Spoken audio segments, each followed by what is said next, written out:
Don't shoot her. I'm the one you want." An 11-year-old boy burst through the door, barefoot and starving, throwing himself between a loaded gun and an 8-year-old girl tied to a chair. Kevin Walsh froze. His finger trembled on the trigger. "Who the hell are you?" "Nobody. I'm nobody. But I've been watching you for 2 days, and if you kill her, I swear to God those fires I lit will bring every Hell's Angel in Pennsylvania straight to this door." Outside, 154 motorcycles were already roaring through the darkness. Ethan Carter had nothing. No phone, no weapon, no hope. Just a promise he refused to break. Subscribe now and follow this story to the end. Comment your city below. I want to see how far this journey travels. Ethan's hands were bleeding again. The aluminum cans had sharp edges, and the cold made his fingers clumsy. He'd cut himself twice already tonight, but he kept working. 20 cents here, 15 cents there. Every can brought him closer to the $47 his mother needed for antibiotics. He was $12.50 short. His mother, Sarah Carter, had been coughing for 3 weeks. The cough had turned into fever. The fever had turned into pneumonia, and pneumonia, without medicine, turned into death. Ethan knew this. He'd watched his grandmother die the same way 4 years ago.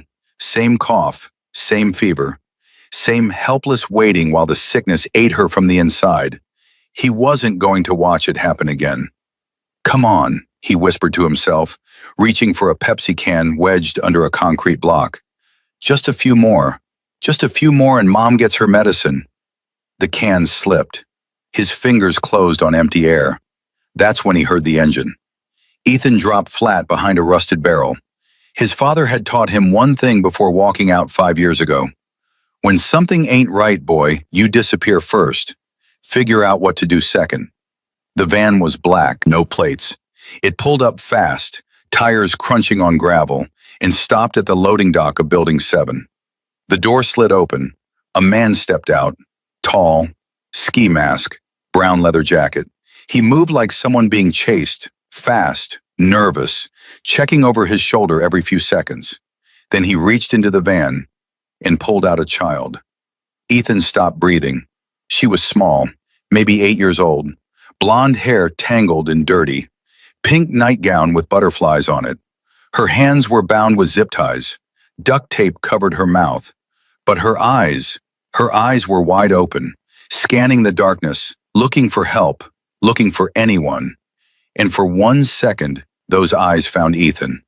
He didn't move, didn't breathe, but something passed between them, a silent scream, a desperate plea. "Help me." Then the man carried her inside and the door slammed shut. Ethan's heart was pounding so hard he could feel it in his throat. "Run," his brain screamed. "Run home. Tell Mom. Call 911. Let the adults handle it." But he knew what adults handling it looked like in Ridgewood. The police station was 12 miles away. Response time to this part of town? 45 minutes on a good day. By then the van would be gone.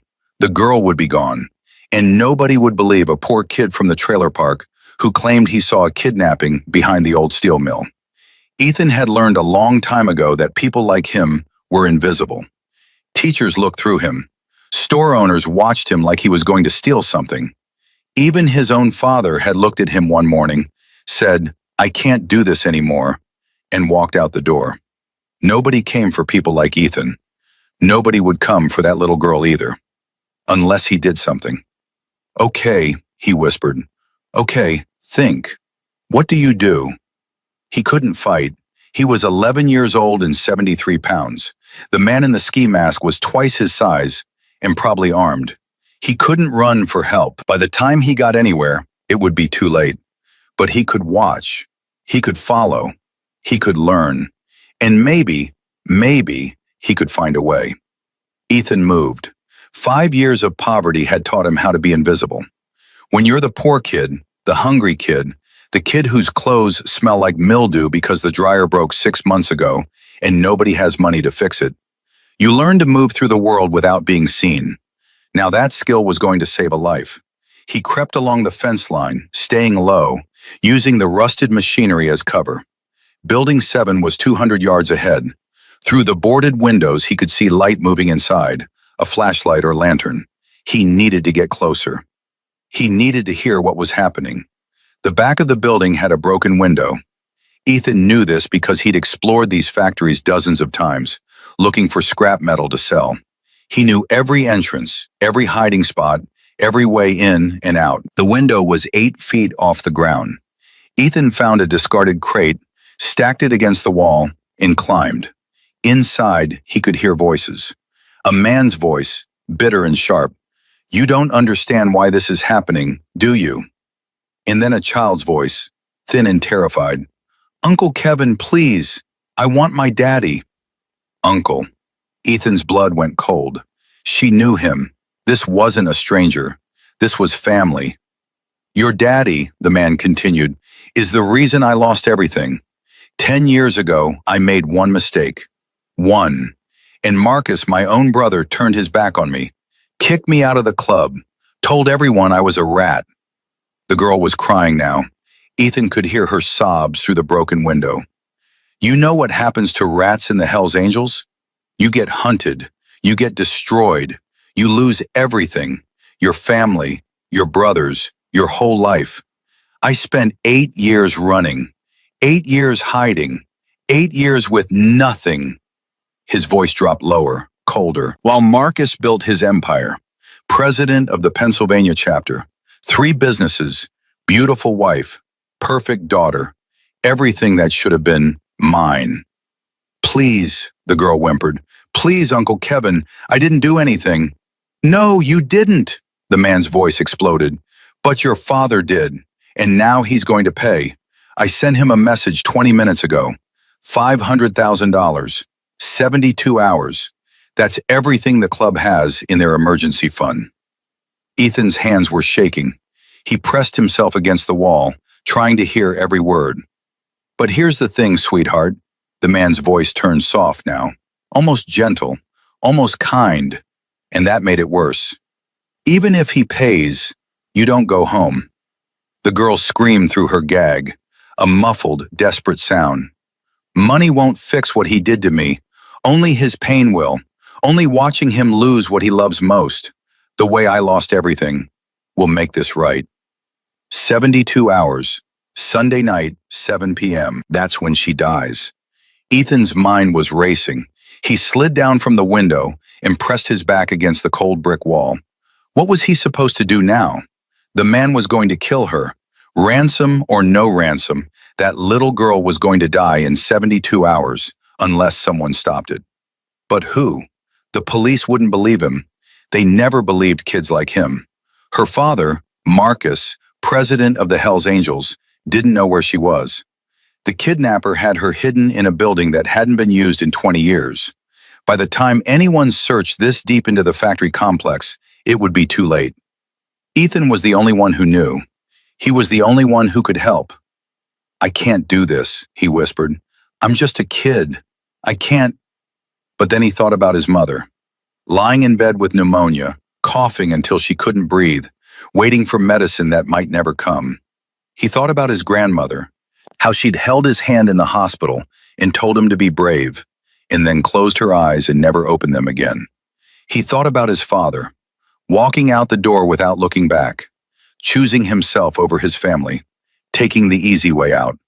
And he thought about that little girl's eyes, finding his through the van window, begging for help. "I'm not like my father," Ethan told himself. "I don't run. I don't quit." He took a deep breath. "Okay, 72 hours. What do I need to do?" First, he needed information. Ethan pulled his worn notebook from his jacket pocket, the one he used to track his can-collecting routes, and started writing. Black van, no plates. Man is Uncle Kevin. Kidnapper is victim's uncle. Victim's father is Marcus, president of Hells Angels Pennsylvania chapter. Ransom, $500,000. Deadline, Sunday 7 p.m. Location, Building 7, Ridgewood Steelworks. Kevin plans to kill her whether ransom is paid or not. He stared at the words. Such simple facts for such a terrible situation. Second, he needed a way to communicate with the girl. She was tied up in there, probably terrified, probably thinking no one was coming. If Ethan could let her know someone was watching, someone was trying to help, maybe that would give her strength to hold on. Third, he needed to find a way to alert her father, Marcus Walsh, president of the Hells Angels. Ethan knew about the motorcycle club. Everyone in Ridgewood did. They had a reputation: leather jackets, loud bikes, faces that made people cross the street. But Ethan knew something else about them too. Last winter, when his mother was too sick to work and there was no food in the trailer, a group of bikers had shown up at the trailer park. They'd brought boxes of groceries, coats and blankets, toys for the kids. They hadn't asked for anything in return, hadn't taken photos or made speeches. They just helped, quietly, like it was the most natural thing in the world. The man who led that group had been big, with a gray beard and a patch on his vest that said, President, Marcus Walsh, Emma's father. He helps people, Ethan thought. He helped my mom. Now I have to help his daughter. But how? The clubhouse was 6 miles away. If Ethan ran, he could make it in an hour. But that was an hour that Emma would be alone with Kevin. An hour where anything could happen. And even if he got there, would they believe him? Would they listen to a scrawny 11-year-old kid covered in dirt, claiming he'd witnessed a kidnapping? Probably not. He needed proof. He needed something that would make them take him seriously. But first, he needed to make sure Emma stayed alive long enough for him to figure this out. Ethan circled the building, looking for another way to observe. On the north side, he found a ventilation shaft that led to the basement. The grate was rusted but loose. He squeezed through. His small size, always a source of shame, always the thing that made other kids call him runt and shrimp, was finally an advantage. He dropped into darkness. The basement was a maze of old machinery and broken pipes. Ethan navigated by touch, his eyes slowly adjusting to the blackness. Above him, he could hear footsteps. Kevin was pacing, back and forth, like a caged animal. Then the sound of a phone ringing. Yeah, it's done. Kevin's voice was muffled but audible through the floorboards. I have her. No, I'm not at the cabin. Too obvious. Nobody's looked at this place in 20 years. She's fine, for now. Tell Marcus the clock is ticking. A pause. I don't care what he says. 500,000, 72 hours, no police, or she dies. Simple. Another pause, longer this time. Don't tell me to calm down, Ray. Don't you dare tell me to calm down. You have no idea what I've been through. 8 years, man. 8 years of running because my own brother stabbed me in the back. This is justice. This is what he deserves. The call ended. Ethan heard the phone hit something, thrown against the wall maybe. Then Kevin started talking again. But this time, he wasn't on the phone. He was talking to Emma. You hungry? I brought food. Water too. I'm not a monster. I'm not going to let you starve. No response from Emma. Just muffled sounds through the gag. Look at me. Look at me. A scraping sound. A chair being dragged across the floor. Your daddy thinks he's a good man. President of the club. Protector of the innocent. But he's not. He's a liar and a traitor. He destroyed his own brother to make himself look good. And now he's going to know what it feels like to lose everything. Emma was crying. Ethan could hear it. Soft, desperate sobs that cut through the floorboards like knives. Crying won't help you. Nothing will help you. In 72 hours, this ends, one way or another. Ethan found a spot directly beneath a ventilation grate. Through the slats, he could see into the room above. Emma was tied to a chair in the center of the space. Her face was streaked with tears. Her wrists were raw where the zip ties had cut into her skin. She looked so small, so fragile. Kevin sat across from her on an overturned crate, drinking from a bottle. Whiskey. Ethan could smell it through the grate. You know, Kevin said, his words starting to slur, you look just like your mother. Same eyes, same hair. Christina was always too good for Marcus. I told her that. Back when we were kids, I told her she was making a mistake. He took another long drink. But she didn't listen. Nobody ever listens to me. Not my father, not my brother, not the club. Everyone just walked away. For a moment, just a moment, Ethan saw something in Kevin's face that looked like pain. Real pain. The kind that eats you from the inside when you've been alone for too long. Then it was gone, replaced by cold fury.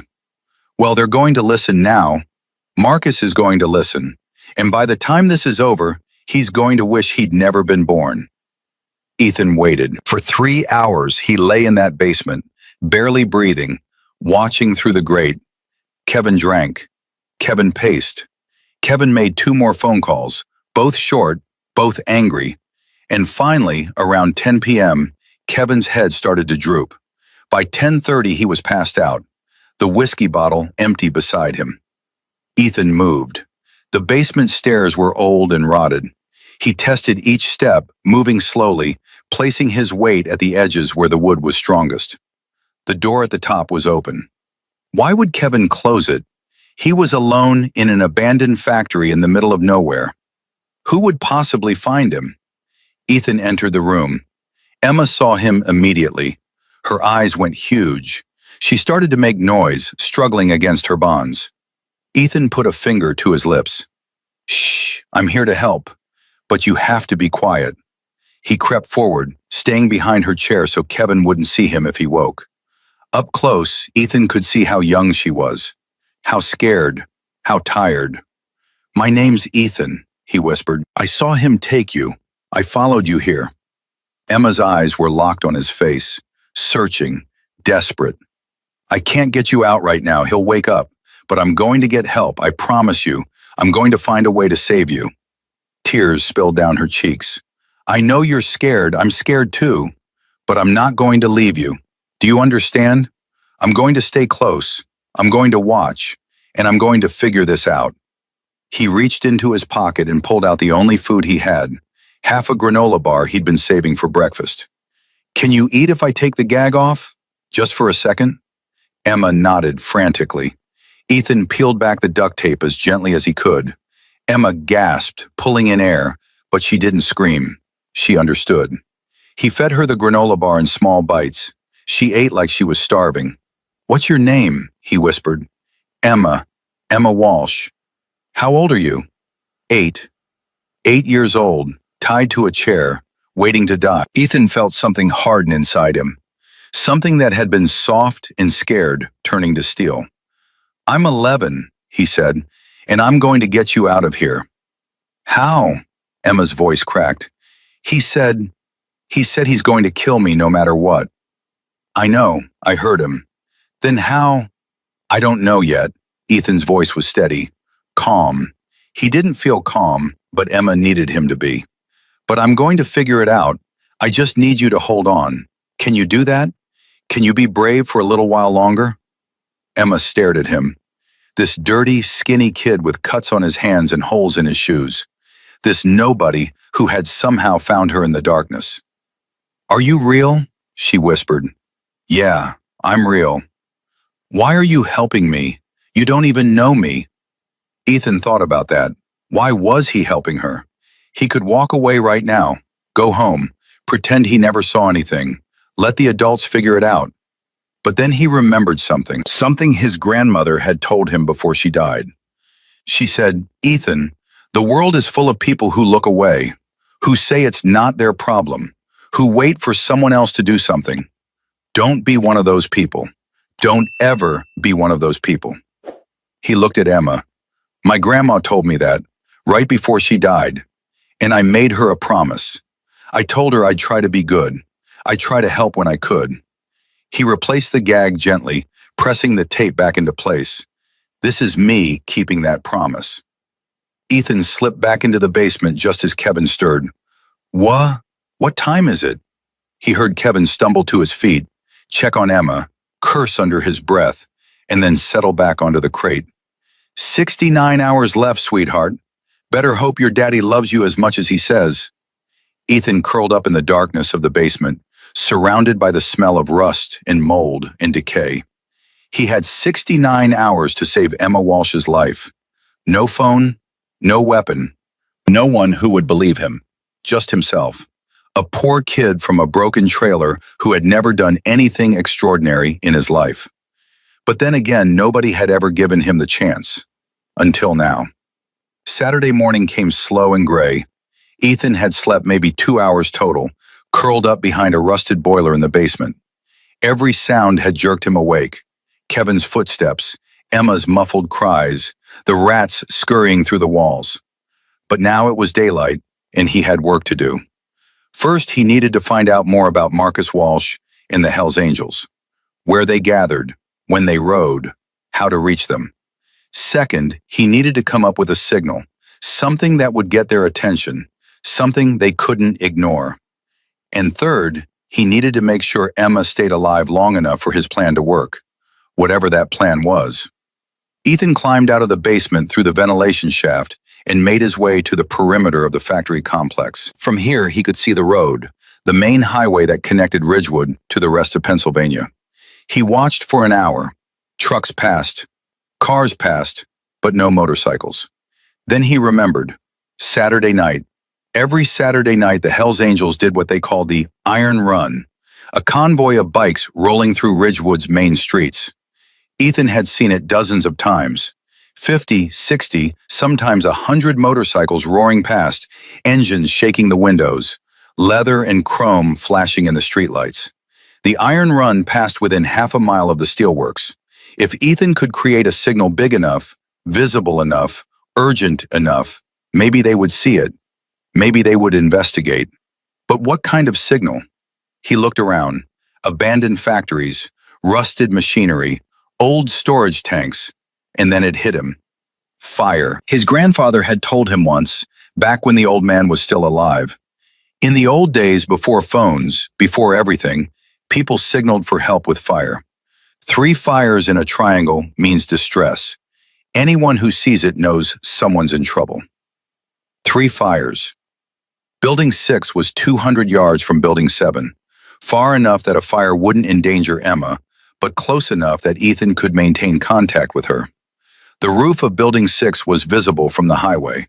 If Ethan could light 3 fires on that roof at exactly the right moment, when the Iron Run was passing, the bikers would see it.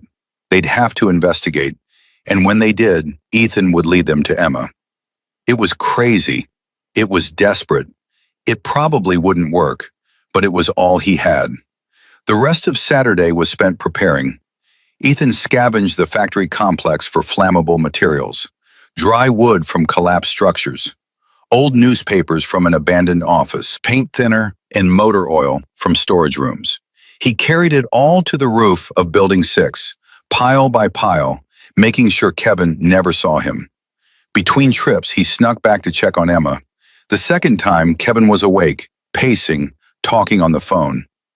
I don't care if he's stalling. The deadline doesn't change. 72 hours means 72 hours. The third time, Kevin had left to get food. Ethan used the opportunity to bring Emma water, rusty and metallic from the old pipes, but drinkable. I have a plan, he whispered as she drank. Tonight, there's going to be a signal. Help is coming. What if it doesn't work? It'll work. But what if? It will work, Emma. He gripped her hand. I promised I wouldn't leave you, and I'm not going to. No matter what happens, you're getting out of here. She looked at him with those big, scared eyes. 8 years old and facing death, putting her hope in an 11-year-old stranger she'd met 12 hours ago. Okay, she said softly. I trust you. Those 3 words hit Ethan harder than anything else in his life. She trusted him. This little girl, who had every reason to give up, had chosen to believe in him. He couldn't fail her. He wouldn't fail her. By 6 p.m. Saturday, everything was ready. 3 piles of combustible material arranged in a triangle on the roof of Building 6. Matches from an old emergency kit Ethan had found in one of the storage rooms. A piece of sheet metal polished to a mirror shine, ready to reflect light. The Iron Run would pass at 7 p.m. Ethan had 1 hour to wait. He spent it in the basement beneath Building 7, listening. Kevin was drinking again, talking to himself more than to Emma. 60 hours left. 60 hours and then it's over. Then Marcus finally understands what he did to me. Then the great president of the Hells Angels learns what real loss feels like. A long pause. You know what the worst part is, sweetheart? I don't hate you. I really don't. You're just a kid. None of this is your fault. But life isn't fair. I learned that a long time ago. And now your daddy's going to learn it too. Emma didn't respond. Couldn't respond through the gag. But Ethan heard something in Kevin's voice. Something that sounded almost like regret. He's not a monster, Ethan realized. He's a broken person who's doing monstrous things. It didn't excuse anything. It didn't change what Ethan had to do. But it made Kevin human. And humans could be predicted. Humans could be outsmarted. Ethan just had to be smarter than a broken man with nothing left to lose. 6:45 p.m. Ethan climbed to the roof of Building 6. The sun was setting, painting the sky orange and red. In the distance, he could hear traffic on the highway. Normal people living normal lives, completely unaware that half a mile away, a little girl was tied to a chair, waiting to die. 6:50 p.m. Ethan positioned himself next to the first pile. His hands were shaking. His heart was pounding so hard he could barely breathe. This was it. Everything depended on the next few minutes. 6:55 p.m. He heard it. A low rumble. Growing louder. Growing closer. The iron run. 6:57 p.m. Ethan lit the first match. The flame caught immediately. Dry wood and old newspapers igniting in a whoosh of heat and light. He ran to the second pile. Lit it. Then the third. 3 fires burning in a triangle against the darkening sky. 6:58 p.m. Ethan grabbed the sheet metal and started flashing. Short, long, short, the only Morse code he knew. SOS, save our souls. On the highway below, Marcus Walsh was riding at the head of the convoy. 154 Hells Angels stretched out behind him. The largest iron run in 3 years, organized as a show of strength after a rival club had tried to move into their territory. But Marcus wasn't thinking about territory. He was thinking about Emma. The ransom demand had come 24 hours ago. $500,000. 72 hours. No police. The club had gathered the money, every penny of their emergency fund. Marcus was ready to pay, ready to do anything to get his daughter back. But something felt wrong. The kidnapper knew too much, knew about the fund, knew Marcus's schedule, knew exactly when Emma would be home alone. This was someone close, someone who knew the club from the inside. Who? Marcus kept asking himself. Who would do this? And then, Marcus! Razor, his sergeant-at-arms, was pointing. Look! Marcus looked. 3 fires, burning in a triangle, on the roof of the old steel mill, and something flashing, metal catching the moonlight. SOS. That's not a campfire, Razor said. That's a signal. Marcus's blood went cold. The steel mill was less than a mile from his house, less than a mile from where Emma had been taken. Coincidence? Maybe. Or maybe. Everyone follow me, Marcus roared. Now! The convoy turned. 154 motorcycles peeling off the highway, engines screaming, heading toward the flames, toward the boy who stood on the roof, waving his arms, praying that someone, anyone, would see him. They saw him. And in Building 7, Kevin Walsh heard the bikes. Kevin's hand froze on the whiskey bottle. The rumble grew louder, closer. Not one bike, not 10, dozens, maybe more. No, he whispered. No, that's not possible. He stumbled to the window and peered through the cracks in the boards. Headlights, everywhere, pouring into the factory complex like a flood of fire. How? Kevin spun toward Emma. His face was twisted with rage and fear. How did they find me? Who told them? Emma shook her head frantically, tears streaming down her face. She didn't know. She couldn't know. But Kevin wasn't listening. He grabbed the gun from his waistband and pressed it against her temple. If I'm going down, you're coming with me. You understand? Marcus doesn't get to win. Not this time. Not ever. Emma screamed through her gag. a muffled, desperate sound that echoed through the empty building. Outside, the bikes were getting closer. And somewhere in the darkness between Building 6 and Building 7, Ethan Carter was running faster than he'd ever run in his life. He had to reach them first, had to tell them where Emma was, had to make them understand before Kevin did something that couldn't be undone. His lungs burned, his legs screamed, but he kept running, because 60 feet away, a man with nothing left to lose had a gun to an 8-year-old girl's head. And time had just run out. Marcus Walsh killed his engine at the entrance to the factory complex. Behind him, 153 other bikes went silent. The sudden quiet was almost worse than the noise. "Spread out," Marcus ordered. "Search every building. She's here somewhere. I can feel it." "Prez," Razor grabbed his arm. "Look." A figure was running toward them, small, skinny, moving like his life depended on it. A kid. Marcus squinted through the darkness. The boy couldn't have been more than 11 or 12. He was covered in dirt, his clothes were torn, and he was waving his arms like a madman. "Wait," the boy shouted. "Wait, I know where she is." Marcus was off his bike in a second. He crossed the distance in 5 strides and grabbed the kid by the shoulders. "Who are you? How do you know about my daughter?" The boy was gasping for breath, barely able to speak. "Building 7. She's in Building 7. Your brother has her. He's got a gun." Marcus felt the world tilt beneath his feet. "My brother? Kevin. Kevin Walsh. He's going to kill her whether you pay or not." He told her. "I heard him. He said money won't fix what you did to him." Marcus's grip tightened on the boy's shoulders. "How do you know this?" "I saw him take her. Friday night, I followed him. I've been watching for 2 days." "2 days? You've been here for 2 days?" "She needed help. Nobody else was coming." Marcus stared at this kid.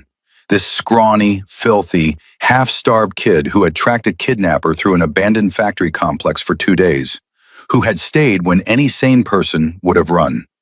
"What's your name?" "Ethan. Ethan Carter." "Ethan," Marcus's voice cracked. "Where exactly in Building 7? "Main floor, center of the room. She's tied to a chair. He's been drinking, but he heard the bikes. He's panicking. He put the gun to her head right before I ran out here." Marcus turned to Razor. "Get 20 men around the back, 20 more on each side. Nobody moves until I give the signal." "What are you going to do?"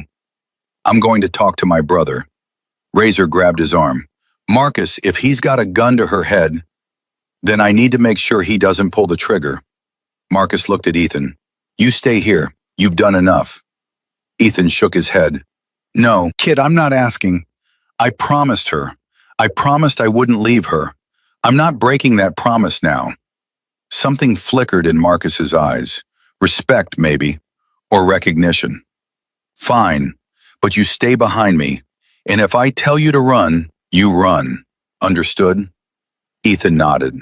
Marcus turned toward Building 7 and started walking. The door was hanging open. Light flickered inside. The kerosene lantern Kevin had lit 2 nights ago, still burning. Marcus stopped at the threshold. "Kevin." Silence. "Kevin, I know you're in there. I know you have Emma. Let's talk about this." Still nothing. Marcus took a breath and stepped inside. Kevin was standing in the center of the room, exactly where Ethan had said. Emma was in front of him, still tied to the chair, the gun pressed against her temple. She saw Marcus, and her eyes went wide. "Daddy!" "It's okay, baby, it's okay, I'm here." "Don't come any closer." Kevin's voice was raw, ragged. "I'll do it, Marcus, I swear to God I'll do it." Marcus stopped, raised his hands. "I'm not moving, see? I'm not moving. How did you find me? Who told you?" Marcus didn't answer, didn't look at Ethan, who had slipped in behind him and was pressed against the wall near the door. "It doesn't matter how I found you, Kevin. What matters is that we can end this. Right now, nobody has to get hurt." Kevin laughed, a broken, bitter sound. "End this? End this? You ended everything 10 years ago, Marcus, when you destroyed me, when you took everything I had." "I didn't destroy you. You destroyed yourself." "Lies!" Kevin's hands shook. The gun wavered against Emma's head. I made one mistake, one, and you used it to get me kicked out of the club, to turn Dad against me, to steal my whole life. You were selling club secrets to the Diablos, Kevin. You were feeding them information about our runs, our businesses, our families. Brothers got hurt because of you. Tommy Reeves almost died. I needed money. I was in debt. I didn't have a choice. There's always a choice. You could have come to me. You could have asked for help. Instead, you betrayed everyone who loved you. Kevin's face twisted. You never loved me. Dad never loved me. I was always second, always in your shadow. The screw-up, the disappointment. That's not true. It is true, Kevin screamed. And you know what? I'm done being nothing. I'm done being invisible. After tonight, everyone will know my name. Everyone will remember what Kevin Walsh did to the great Marcus Walsh. He pressed the gun harder against Emma's temple. She whimpered. Kevin, please. Marcus's voice broke. All the strength, all the authority, gone. He was just a father watching his daughter face death. Please, she's 8 years old. She's never done anything to you. If you want to hurt me, hurt me. Let her go and take me instead. You think I won't? I think somewhere inside you there's still my brother. The kid who taught me to ride a bike. The kid who stayed up all night with me when Mom was dying. The kid who used to say we'd always have each other's backs. Kevin's hand trembled. That kid is still in there, Kevin. I know he is. Because that kid would never hurt a child. That kid would never destroy an innocent life to get revenge. That kid is dead. But Kevin's voice cracked. You killed him when you threw me away. I didn't throw you away. I had to protect the club. I had to protect the brothers. But I never stopped loving you, Kevin. I never stopped hoping you'd come back. Tears were streaming down Kevin's face now. The gun wavered, dropped an inch. You're lying. I'm not. I looked for you, Kevin, for years. I hired private investigators. I followed every lead. I never gave up on finding you. Then why didn't you? Because you didn't want to be found. You were running, hiding, and every time I got close, you disappeared again. Kevin's whole body was shaking now. The gun dropped another inch. Emma was sobbing, her small body trembling with terror. I didn't want to do this. Kevin's voice was barely a whisper. I just wanted you to feel what I felt. I wanted you to know what it's like to lose everything. I know what it's like, Kevin. I lost my brother. That's worse than money. That's worse than anything. The gun dropped to Kevin's side. Marcus moved. He crossed the distance in 3 strides, grabbing Kevin's wrist and wrenching the gun away. Kevin didn't resist. He collapsed to his knees, sobbing like a child. I'm sorry, he choked out. I'm sorry, I'm sorry, I'm sorry. Marcus didn't answer. He was already cutting Emma's bonds, ripping away the gag, pulling her into his arms. Daddy, Daddy, I was so scared. I know, baby, I know. But it's over now. You're safe. You're safe. Emma clung to him, her small fingers digging into his leather vest like she would never let go. And then she said something that made Marcus freeze. Daddy, the boy saved me. Marcus looked up. Ethan was still standing by the door, silent, watching. His face was unreadable, but his eyes were filled with something that looked like relief. That's him, Emma said, pointing. That's Ethan. He found me. He brought me food and water. He promised he wouldn't leave me, and he didn't. Marcus gently set Emma down and walked toward Ethan. The boy didn't back away, didn't flinch. You stayed with her for 2 days? Yes, sir. You gave her food when you had nothing? She was hungry. You lit those fires to signal us. It was the only way. Marcus stared at him for a long moment. This skinny, dirty 11-year-old kid who had done what most adults couldn't. Why? Ethan met his gaze. Because she needed help, and nobody else was coming.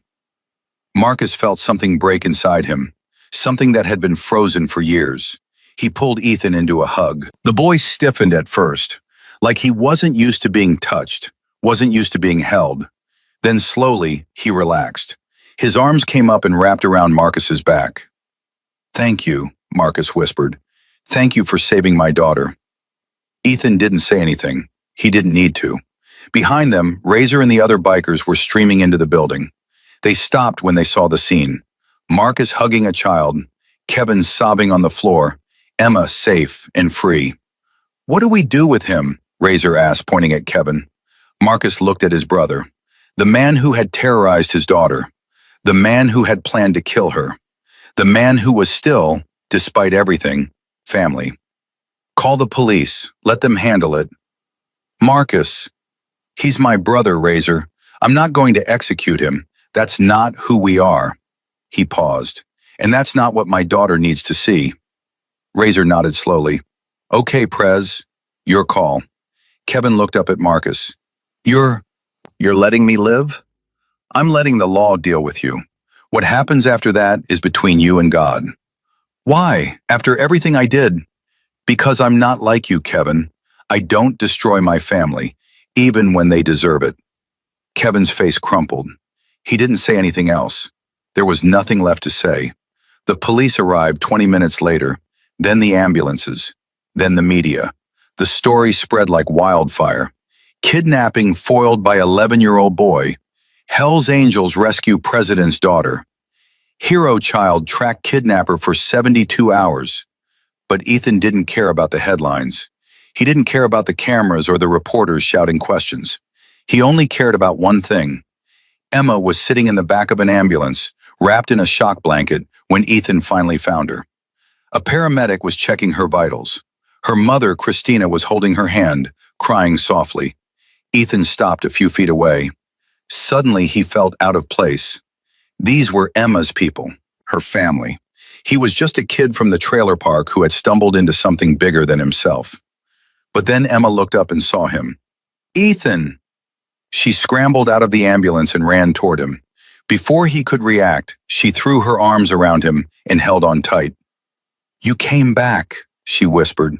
"You promised, and you came back." "I told you I would." "I know, but..." She pulled back and looked at him with those big, serious eyes.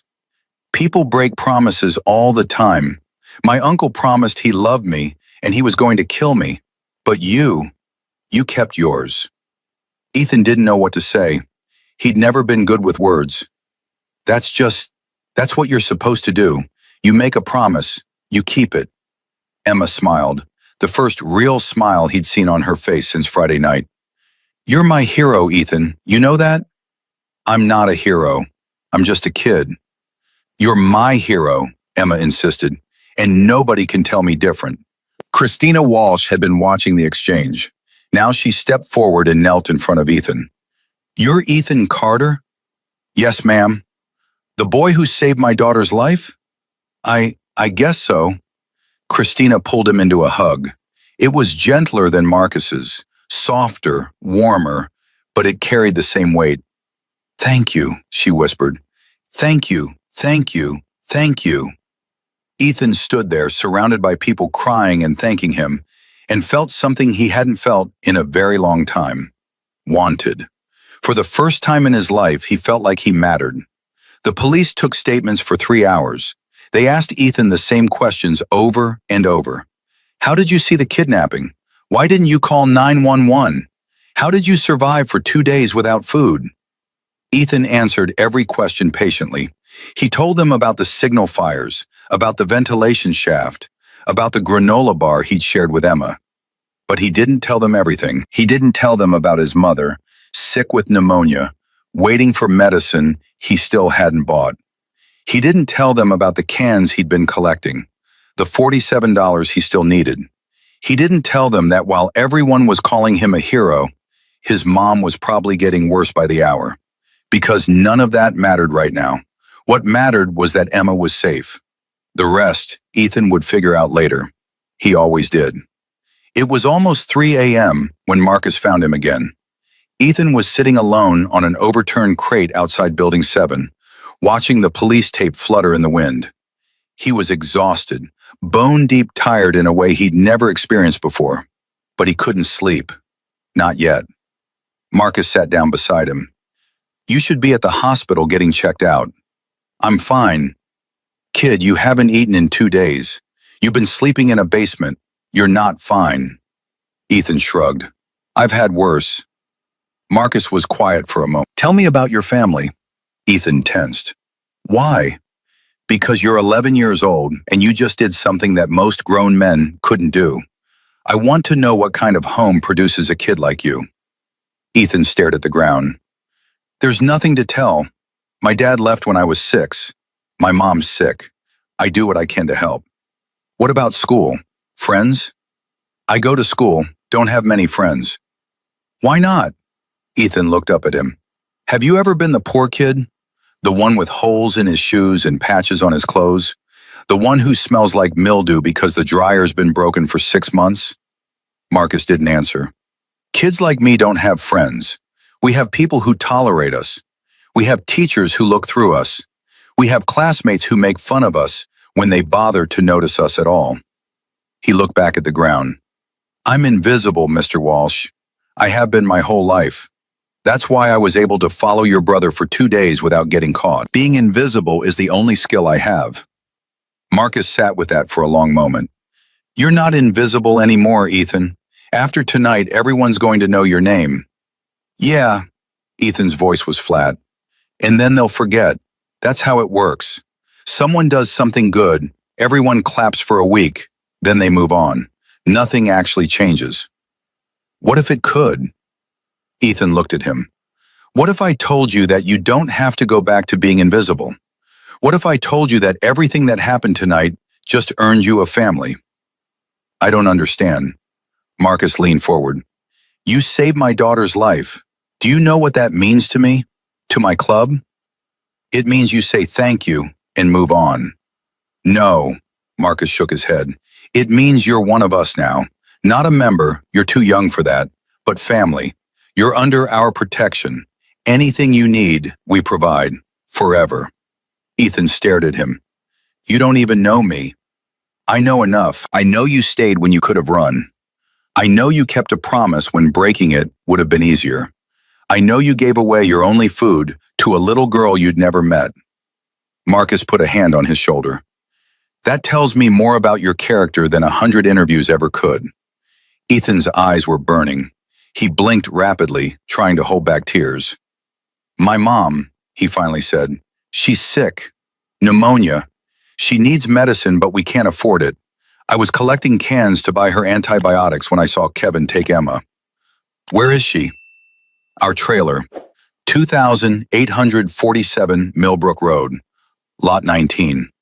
Marcus pulled out his phone and made a call. Razor, send someone to 2847 Millbrook Road, Lot 19. There's a woman there with pneumonia. Get her to a hospital. Pay for everything. I don't care what it costs. He hung up. Ethan was crying now, silent tears streaming down his dirty face. You didn't have to do that. Yeah, I did. Marcus squeezed his shoulder. You saved my family, kid. Now let me save yours. For the first time in years, Ethan Carter let himself hope. Maybe the world wasn't as cold as he'd always thought. Maybe there were people out there who actually kept their promises. Maybe he wasn't invisible, after all. The sun was starting to rise over the factory complex, painting the sky pink and gold. A new day was beginning, and for Ethan Carter, it felt like the start of a whole new life. The hospital was chaos when they arrived. Razor had moved fast.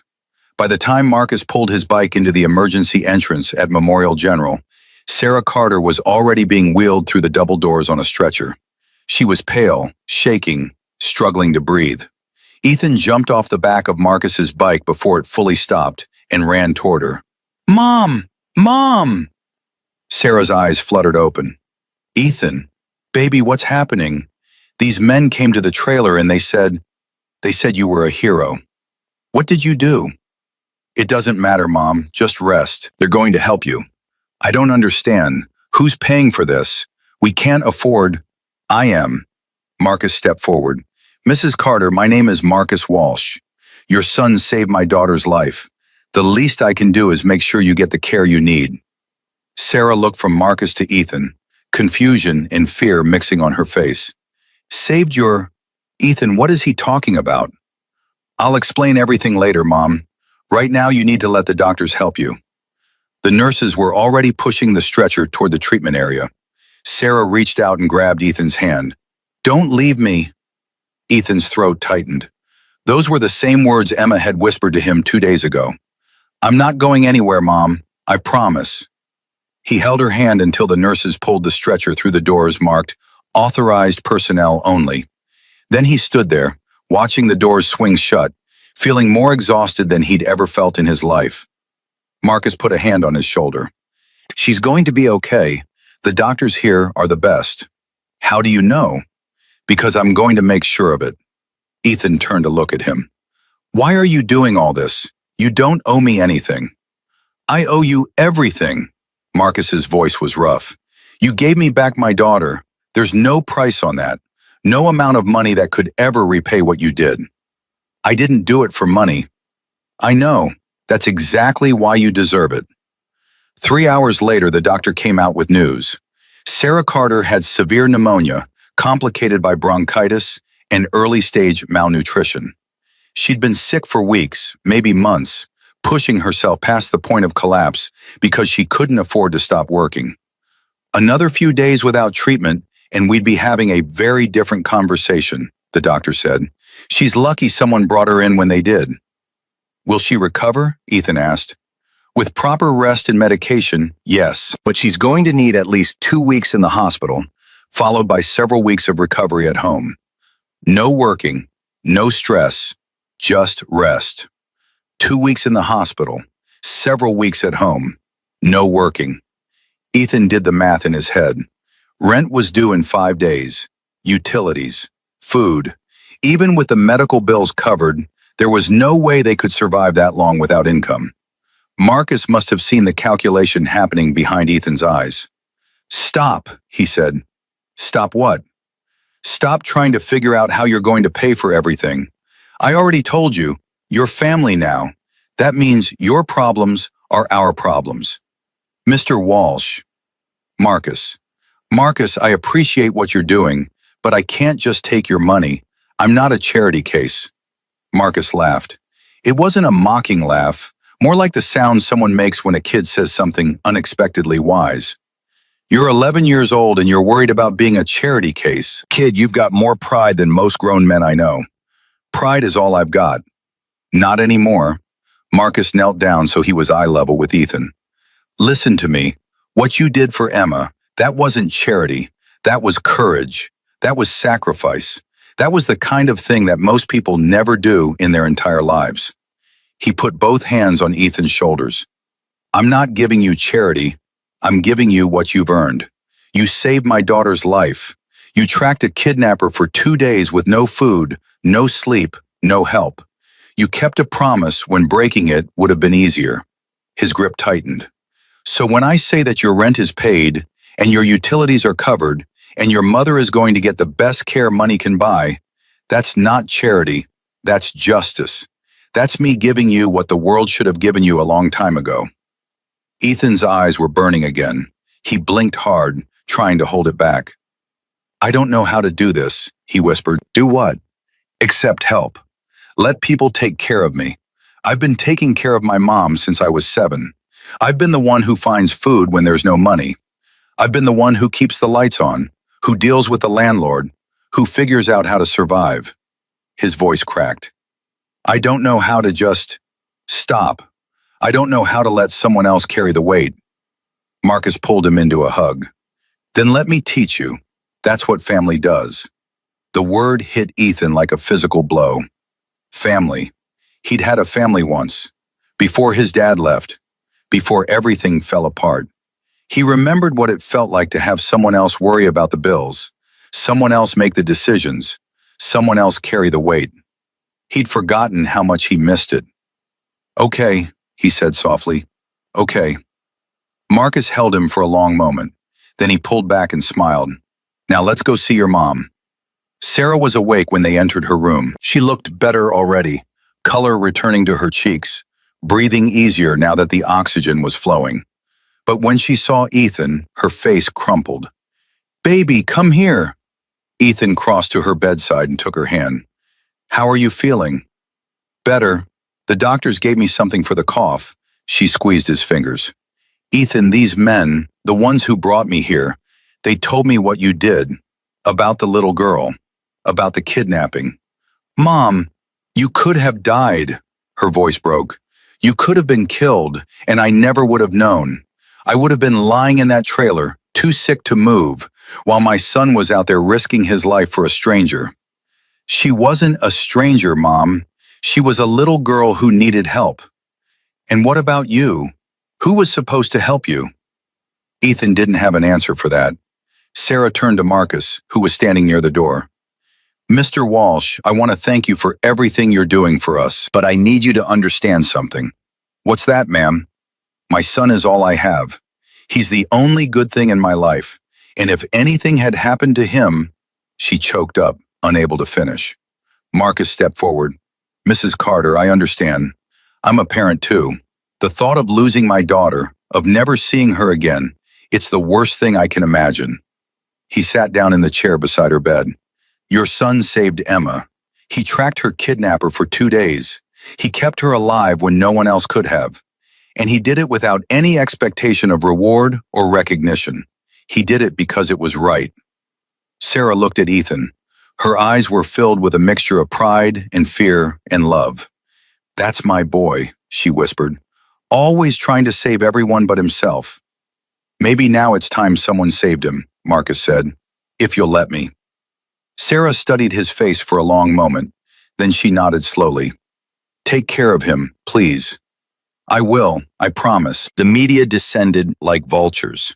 By noon, there were news vans parked outside the hospital. Reporters were shoving microphones in everyone's faces, demanding interviews, hunting for any scrap of information about the 11-year-old hero who had saved the Hells Angels president's daughter. Marcus tried to shield Ethan from the worst of it, but there was only so much he could do. The story was too good, too dramatic, too perfect for the 24-hour news cycle. Poor boy saves biker's daughter. Trailer park hero outwits kidnapper. 11-year-old tracks criminal for 72 hours. The headlines wrote themselves, and everyone wanted a piece of Ethan Carter. "Just one interview," the CNN producer begged. 5 minutes, that's all we need." "No," Marcus said.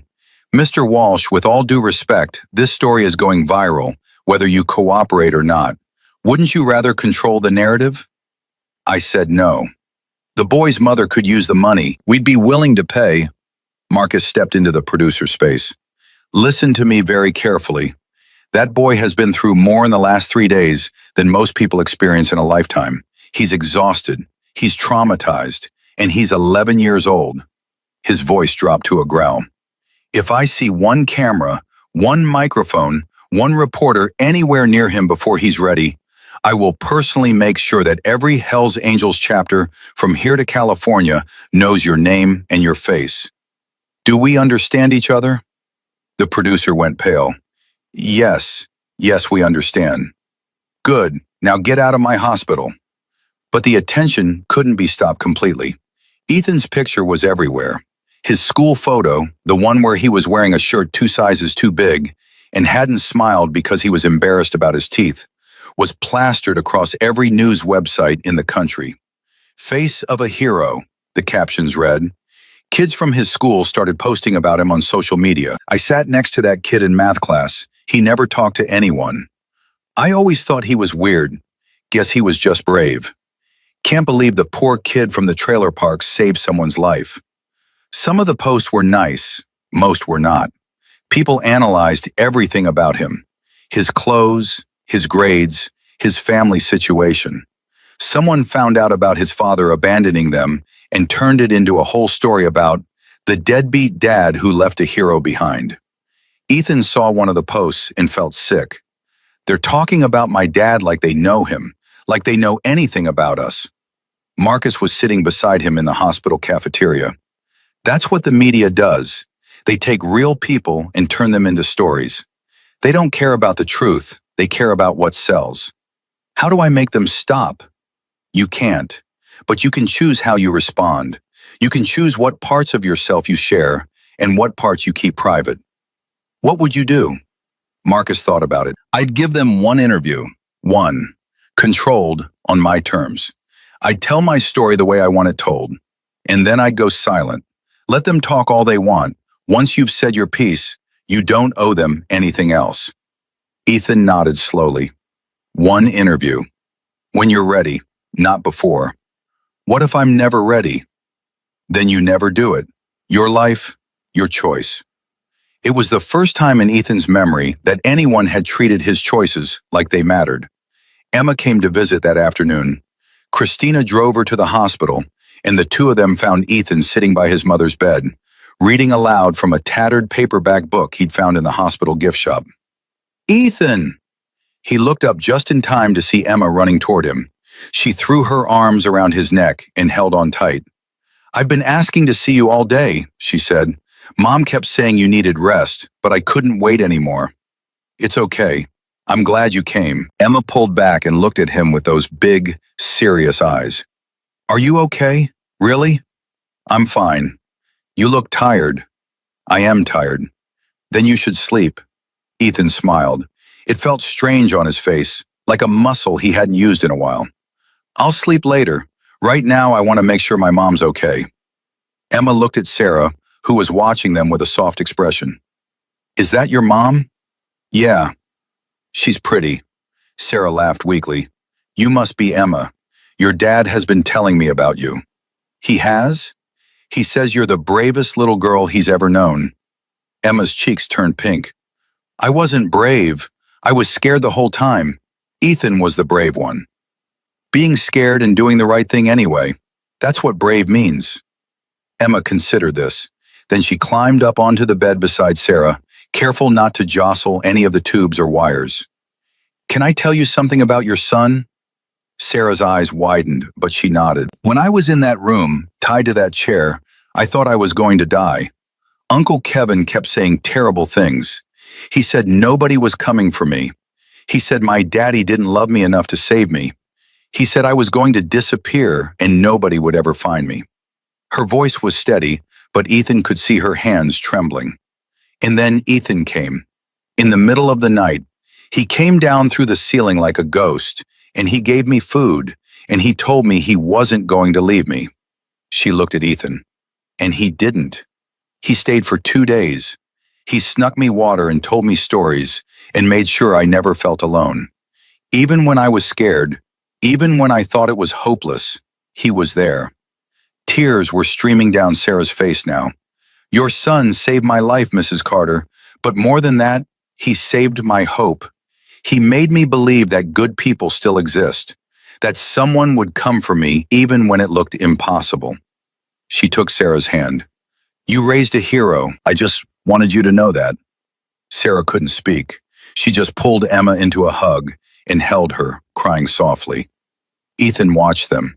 Two people he barely knew, connected forever by something he had done. He still didn't feel like a hero. He still felt like a kid who had done what anyone should have done. But maybe that was okay. Maybe heroes weren't the people who felt brave. Maybe they were just the people who showed up. The call came at 6 p.m. Marcus was in the hallway, talking on his phone, his face getting darker with every second. When? How bad? No, don't do anything until I get there. I'm on my way. He hung up and turned to Ethan. I have to go. What happened? Club business. There's a situation at the clubhouse. He hesitated. Some of the brothers aren't happy about how I handled Kevin. What do you mean? They think I should have killed him. They think letting him live was weakness. Ethan's stomach dropped. Are they going to hurt you? No, but there might be a challenge. Someone questioning my leadership. Marcus put a hand on Ethan's shoulder. I'll be back in a few hours. Razor's going to stay here with you and your mom. You'll be safe. I'm not worried about being safe. I'm worried about you. Marcus smiled. Don't be. I've been handling club politics since before you were born. This is just noise. But, Ethan, Marcus knelt down, I need you to do something for me. What? I need you to trust me. Can you do that? Ethan looked at this man, this stranger who had become something more in the space of a few hours. Yes. Good. I'll be back before midnight, and when I get back, we're going to talk about your future. My future? Your education, your housing, your mother's care, everything. Marcus stood. You saved my daughter. Now it's time I return the favor. He walked away, leather boots echoing on the hospital floor. Ethan watched him go and felt something he couldn't quite name. Fear? Hope? Both? He didn't know. But he knew one thing for certain. His life would never be the same. The clubhouse was tense when Marcus arrived. 50 bikers were gathered in the main hall. Some were sitting, some were standing, but all of them were watching Marcus with hard eyes. Brick Henderson was standing at the front of the room.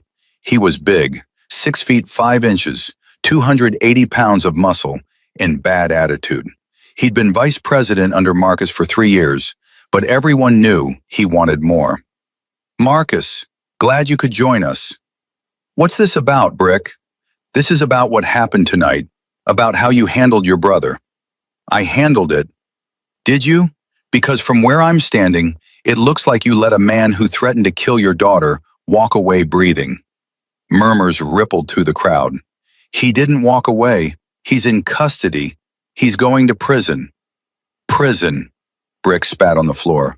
Prison is for people who steal cars and sell drugs. Your brother was going to murder an 8-year-old girl, our president's daughter, and you handed him over to the cops like some kind of citizen.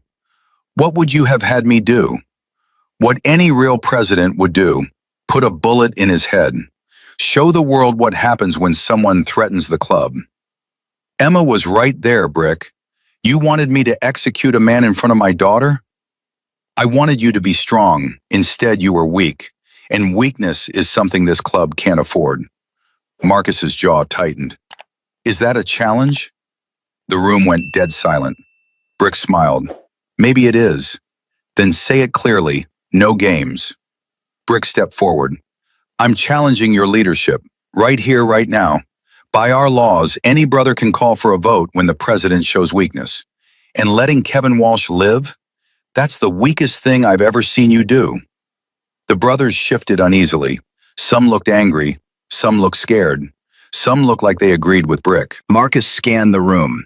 He'd led this chapter for 12 years. He'd built it from a struggling group of 30 into one of the most powerful chapters on the East Coast. He'd protected these men and their families, negotiated peace with rival clubs, kept the heat off when things got hot.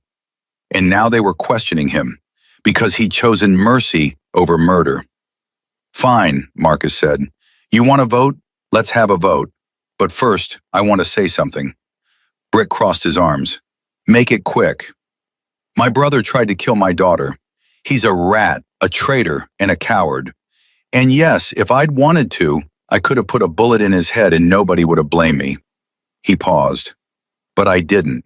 You know why? Because there was an 11-year-old kid standing 3 feet away. A kid who had spent 2 days tracking Kevin through the darkness. A kid who kept my daughter alive with smuggled food and water. A kid who lit signal fires to bring us there. His voice hardened. That kid is watching us. That kid is learning from us. And what was I supposed to teach him? That the Hell's Angels solve their problems with murder? That justice means a bullet in the back of the head? He looked around the room. We're not a gang, we're a brotherhood. And brotherhood means being strong enough to show mercy when mercy is deserved. Kevin is going to spend the rest of his life in a cage. He's going to wake up every morning knowing that he failed, that his own brother caught him, that he'll never be free again. Marcus stepped toward Brick. That's not weakness, that's power. The power to decide who lives and who dies, and choosing to let someone live. That's the kind of power that makes people respect us, that makes people fear us, not because we're killers, but because we're something worse. He was inches from Brick's face now. We're men who keep our word. We're men who protect the innocent. We're men who show the world that strength and honor aren't opposites. He turned to face the room. So go ahead, vote. But know this, if you choose Brick, you're choosing to be what the world already thinks we are. Thugs, criminals, animals.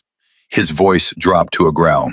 And if you choose me, you're choosing to be something more, something better, Something that even an 11-year-old kid from a broken trailer can look up to and say, "Those are the good guys."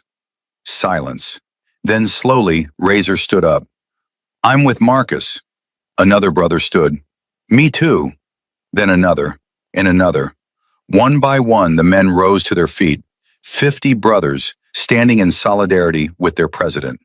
Brick looked around, his face darkening. "This isn't over," he muttered. "Yes, it is." Marcus stepped back. "You challenged, they voted. It's done." Brick held his gaze for a long moment. Then he turned and walked out of the clubhouse, slamming the door behind him. The tension broke like a fever. Brothers were clapping Marcus on the back, shaking his hand, telling him they'd never doubted him. But Marcus wasn't listening. He was thinking about Ethan, about what he'd said, that the kid was watching, learning, figuring out what kind of men the Hells Angels were. And he was thinking about the promise he'd made, to take care of Ethan, to give him a future, to be the family that the world had never given him, starting tomorrow. Marcus walked back to his bike, started the engine, and headed back to the hospital. He had a lot of work to do. Ethan was asleep when Marcus returned. The boy was curled up in a chair beside his mother's bed, a hospital blanket pulled over his thin shoulders. Even in sleep, his face looked worried, like he was running calculations, trying to figure out the next problem, the next crisis. Marcus watched him for a moment. 11 years old, 73 pounds, a lifetime of poverty and neglect and fighting for survival. And still, somehow, this kid had found the courage to do what most adults never would. "He's been out for about 2 hours, Razor said quietly. Finally crashed. Kid was running on empty. Let him sleep, we'll talk in the morning." "What happened at the clubhouse?" Brick made his move. It didn't work. "And the brothers?" "They stood with me." Marcus looked at Ethan. "Every single one." Razor nodded slowly. "Good. That's good. It's just the beginning, though. Brick's going to try again. He always does." "You want me to handle it?" "No. I want you to stay here. Tomorrow, he would start building a new life for Ethan Carter. A life the kid deserved. A life that would prove to the world that heroes come from the most unexpected places, and that even the smallest, poorest, most invisible person can change everything. Morning light crept through the hospital window, and Ethan woke to the sound of his mother crying. Not sad tears, not pain, something different. He sat up quickly, heart pounding, and saw Sarah holding a piece of paper. Her hands were shaking. Marcus stood at the foot of her bed, arms crossed, watching her reaction. "Mom, what's wrong? What happened?" Sarah looked at him with tears streaming down her face. "Ethan, baby, this man, do you know what he's done?" "What? What did he do?" She handed him the paper. It was a letter, official looking, with a law firm's letterhead at the top. Ethan's eyes scanned the words, but they didn't make sense. Property deed transfer, 247 Maple Street, full ownership, Sarah and Ethan Carter. "I don't understand." "It's a house," Sarah's voice cracked. "He's giving us a house, a real house, with our names on it." Ethan looked at Marcus. "You can't do this." "Already done." "But this is too much. A house? That's crazy. We can't." "You can and you will." Marcus walked around to stand beside Ethan. "That house has been sitting empty for 2 years. Belonged to a brother who passed away. He had no family, so it went to the club. We've been looking for the right people to give it to. But, Ethan," Marcus knelt down so they were eye level. "Do you remember what you told me last night? About being invisible? About nobody caring whether you lived or died?" Ethan nodded slowly. "That ends today. From now on, you have a home. A real home. With a roof that doesn't leak and heat that doesn't get shut off. You have people who care about you, not because they have to, but because they want to." He put a hand on Ethan's shoulder. "You're not invisible anymore. You never will be again." Ethan stared at the paper in his hands. A house. Their own house. No more landlords threatening eviction. No more counting coins to pay rent. No more lying awake at night wondering if they'd have a place to sleep next month. "I don't know what to say." "You don't have to say anything. Just accept it. Why? Why are you doing all this? The hospital bills, the house, everything. It's too much. Nobody does this for a stranger. You're not a stranger. You're the boy who saved my daughter. Marcus stood. And around here, that makes you family. Sarah reached for Ethan's hand. Baby, it's okay. We can accept this. We can let people help us. But I'm supposed to take care of you. You have been taking care of me. For years. You've been the man of this family since you were 7 years old. Her voice broke. Let me take care of you now. Please. Let me be your mother again. Ethan felt something crack inside him, something that had been holding together for years by sheer force of will. He started to cry. Not the silent tears he'd shed in the basement of Building 7. Not the controlled emotion he'd shown when he thought Emma might die. These were the sobs of a child who had been carrying too much for too long. Sarah pulled him into her arms and held him while he cried. It's okay, baby. It's okay, I've got you. I've got you. Marcus stepped back and watched them. A mother and son, reunited in a way they hadn't been in years. He thought about his own daughter, about how close he'd come to losing her, and he made a silent promise. He would never let Ethan Carter feel alone again. The news of the house spread quickly through the hospital. Nurses who had been treating Sarah stopped by to congratulate them. Doctors who had heard about Ethan's heroics shook his hand and told him he was an inspiration. Even the hospital administrator came by to offer the family anything they needed. But Ethan barely noticed. He was too busy processing what was happening. A house, a family, a future. 3 things he had never allowed himself to hope for. There's more, Marcus said, returning to the room with a folder of papers. We need to talk about your education. My education? You're 11. You should be in 6th grade. But according to your school records, you've missed more than 60 days this year. Ethan's face flushed. I had to work. Mom was sick. Someone had to. I'm not criticizing you. I'm telling you it's going to change. Marcus opened the folder. There's a private school in Ridgewood, Westfield Academy. Best education in the county. Small classes, individual attention.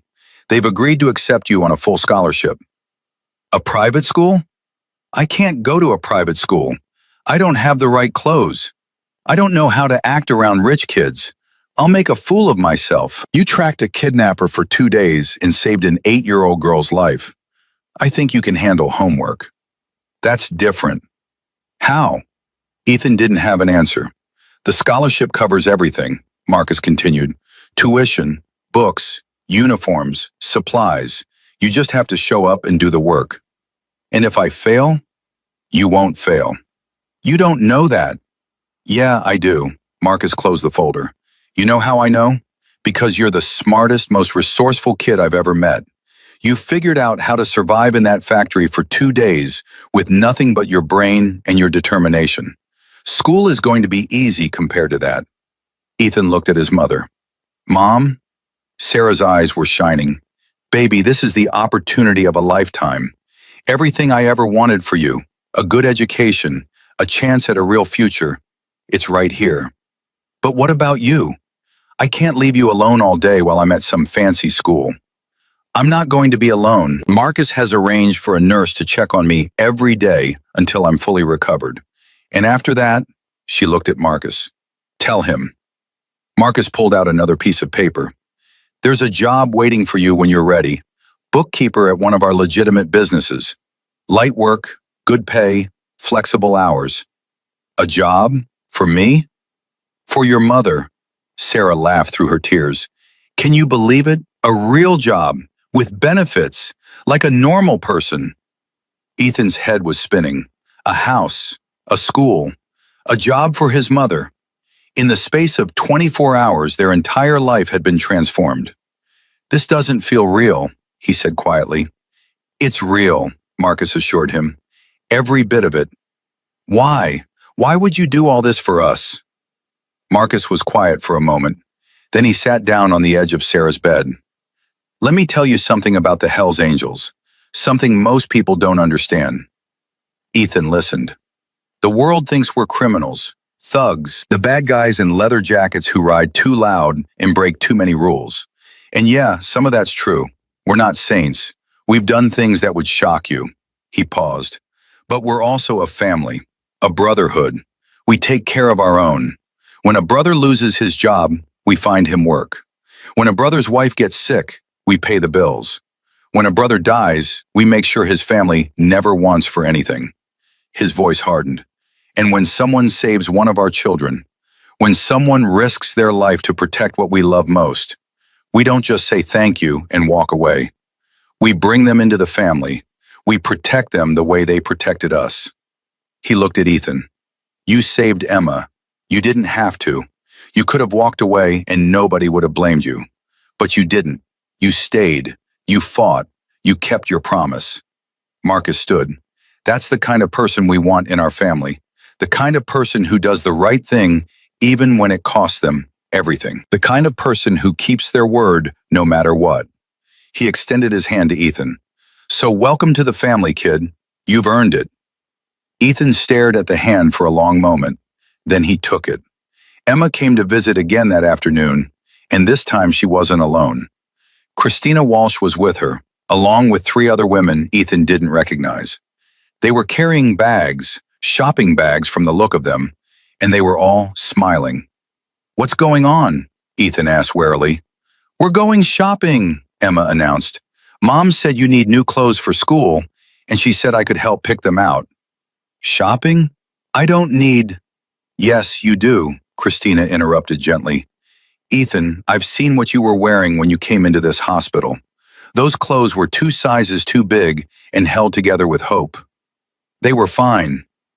They were not fine, and neither were your shoes. She held up one of the bags. We've got everything you need. Shirts, pants, jackets, shoes, the works. Ethan's face reddened. Mrs. Walsh, I can't let you buy me clothes. That's too much. First of all, call me Christina. Second of all, you can and you will. She sat down beside him. Ethan, do you know what it was like for me these past 3 days? Not knowing where my daughter was? Not knowing if she was alive or dead? Her voice wavered. Every hour was agony. Every minute felt like a year. I kept thinking about all the things I should have said to her, all the moments I took for granted, all the times I was too busy or too tired to just be with her. She took his hand. And then I found out that while I was losing my mind with worry, a little boy was in that factory keeping her safe, keeping her fed, keeping her hopeful. Tears spilled down her cheeks. You gave me back my daughter, Ethan. You gave me back my whole world. A few bags of clothes? That's nothing. That's less than nothing compared to what you gave me. Ethan didn't know what to say, so he said the only thing he could think of. Thank you. Christina pulled him into a hug. No, sweetheart, thank you. The next few hours were unlike anything Ethan had ever experienced. The women took over his mother's hospital room, turning it into a makeshift fitting room.